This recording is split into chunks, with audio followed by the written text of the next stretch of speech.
मीरपुर खास रसीले आमों का शहर मीरपुर खास में हर साल मैंगो फेस्टिवल लगाया जाता है। इस मैंगो फेस्टिवल में 200 से ज़्यादा इकसाम के आम रखे जाते हैं।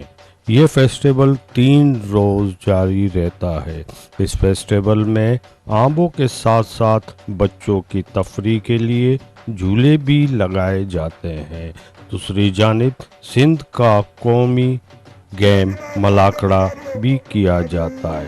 इख्तितामी तकरीब में मिनिस्टर एग्रीकल्चर ने कामयाब होने वाले ज़मींदारों में शील्ड और नगद इनामात बांटे।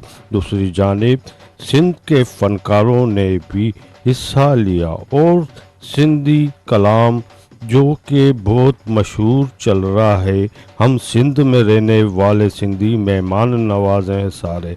इस गाने ने तो महफिल में धूम ही मचा ली।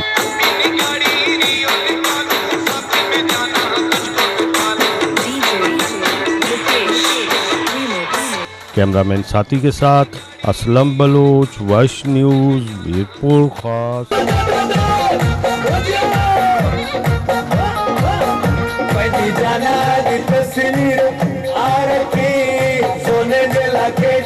सोने